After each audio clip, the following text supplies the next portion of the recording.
नमस्कार। स्वागत है आपका इंडिया गेट टीवी पर। मैं हूं अजय सेतिया। मित्रों, ये पहला मौका था जब राज्यसभा के सभापति जगदीप धनखड़ पीठासीन अधिकारियों यानी विधानसभा स्पीकरों के सम्मेलन में गए। इससे पहले लोकसभा स्पीकर ही पीठासीन अधिकारियों के सम्मेलन का उद्घाटन करते थे। जब उन्होंने जाने की जिद की तो बात समझ में नहीं आई थी, लेकिन जब उन्होंने अपने 37 मिनट के उद्घाटन भाषण में करीब करीब आधा समय सुप्रीम कोर्ट को कड़ा संदेश देने में लगाया तो बहुत सारी बातें समझ आने लगी।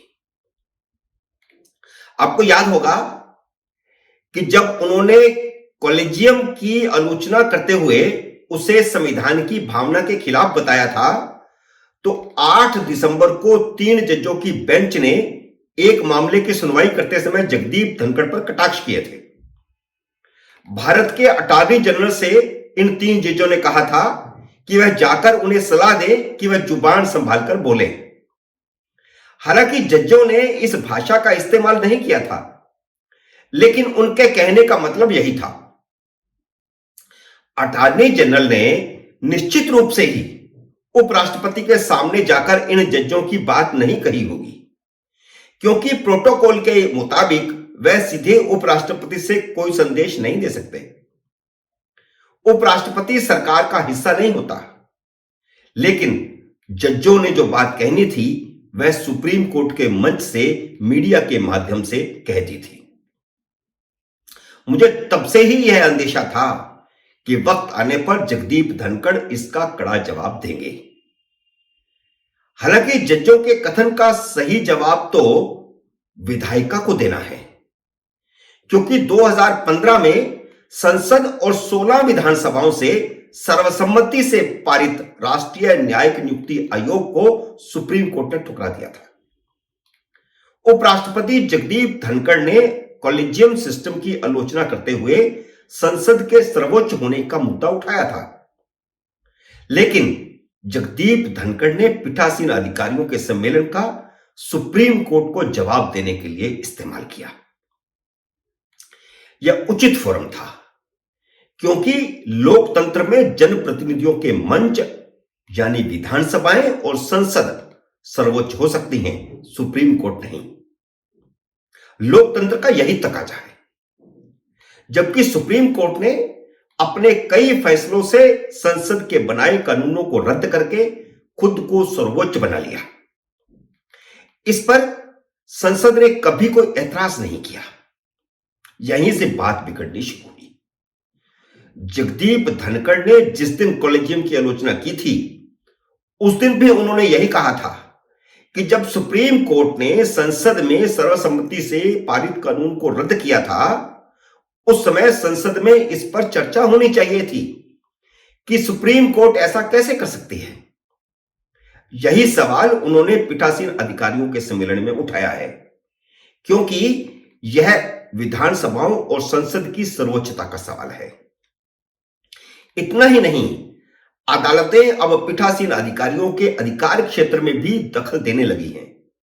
दल बदल कानून में दल बदल करने वाले मामलों में फैसले का अधिकार स्पीकरों को दिया गया है, लेकिन राजस्थान के मामले में ही राजस्थान हाईकोर्ट ने स्पीकर सीपी जोशी को फैसला लेने से रोक दिया। वह उपराष्ट्रपति के बगल में ही बैठे थे, क्योंकि यह सम्मेलन जयपुर में हो रहा था। निर्वाचित सदनों पर न्यायपालिका के हावी होने की जड़ में जाते हुए जगदीप धनखड़ ने कहा कि यह 1973 में सुप्रीम कोर्ट के एक फैसले से शुरू हुआ था। वह फैसला चर्चित केशवानंद भारती का केस था, जिसमें सुप्रीम कोर्ट ने कहा था कि संसद को संविधान के बेसिक स्ट्रक्चर को बदलने का अधिकार नहीं है। उस दिन से विधायिका की शक्ति क्षीण होनी शुरू हुई, जो एक गलत फैसला था और गलत परंपरा शुरू हो गई। जगदीप धनखड़ ने इस बात को कहा है कि वह फैसला गलत था। न्यायपालिका के प्रति सम्मान व्यक्त करते हुए राज्यसभा के सभापति ने कहा कि संविधान में कानून बनाने का अधिकार संसद और विधानसभाओं को दिया गया है। क्या संसद यह इजाजत दे सकती है या विधानसभाएं यह इजाजत दे सकती हैं कि वह सुप्रीम कोर्ट के अधीन होंगी? ऐसा नहीं हो सकता, क्योंकि वे जनप्रतिनिधि हैं, वे चुनी हुई संस्थाएं हैं। इस मंच के माध्यम से जगदीप धनखड़ ने यह मूल सवाल उठाया है कि सुप्रीम कोर्ट संसद की सर्वोच्चता को कैसे भंग कर सकती है। उनका यह संदेश राष्ट्रपति, प्रधानमंत्री और विपक्ष के नेताओं के साथ साथ विधानसभाओं को भी है, क्योंकि न्यायिक नियुक्ति आयोग बनाने के फैसले में उन सब की भी भूमिका थी। संसद के दोनों सदनों ने सर्वसम्मति से प्रस्ताव पास किया था, बिल पास किया था। 16 विधानसभाओं ने बिल पास किया था और राष्ट्रपति ने उस पर दस्तखत किए थे। इसलिए इन सब संस्थाओं का यह अब उनके लिए एक सवाल बन गया है। सुप्रीम कोर्ट ने सभी राजनीतिक दलों और लोकतंत्र को चुनौती दी है। उपराष्ट्रपति ने उस चुनौती को स्वीकार करने और लोकतंत्र को पुनः स्थापित करने पर जोर दिया है। एक बड़ा मसला उन्होंने उठा दिया है। उन्होंने कहा कि लोकतंत्र तभी फलेगा फूलेगा जब विधायिका, कार्यपालिका और न्यायपालिका मिलकर काम करें, कोई किसी के अधिकार क्षेत्र में दखल न दे। जैसे विधायिका अदालत के फैसले नहीं लिख सकती, उसी तरह अदालत कानून नहीं बना सकती। संविधान ने यह अधिकार विधानसभाओं और संसद को दिया है। उनका कहने का मतलब था कि अदालत अपने फैसले को कानून नहीं कह सकती, जैसा कि वह कॉलेजियम प्रणाली को लॉ ऑफ द लैंड कह रही है। अन्य फैसलों में भी कह देती है कि जो संशोधन हमने कर दिया वह अब कानून है। अदालत को कानून में संशोधन की सलाह देने का हक है।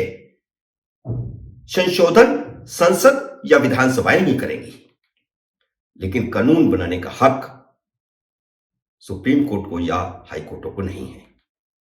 उपराष्ट्रपति ने पीठासीन अधिकारियों के सम्मेलन का इस्तेमाल करते हुए न्यायपालिका को एक कड़ा संदेश दिया है कि वह विधायिका की शक्तियां कम नहीं होने देंगे। इसका मतलब यह भी है कि मोदी सरकार विधायिका की सर्वोच्चता स्थापित करने के लिए कुछ बड़ा करने जा रही है, जिसकी पटकथा जगदीप धनखड़ लिख रहे हैं। मित्रों, उम्मीद है मेरा यह विश्लेषण आपको पसंद आया होगा। इसे लाइक करिए, शेयर कीजिए, और अगर आपने मेरे YouTube चैनल को सब्सक्राइब नहीं किया तो कृपया सब्सक्राइब कीजिए और घंटी का बटन भी दबाइए, ताकि जैसे ही मेरा नया वीडियो आए आपको सूचना आए। मेरे नए वीडियो का करिए इंतजार। तब तक नमस्कार।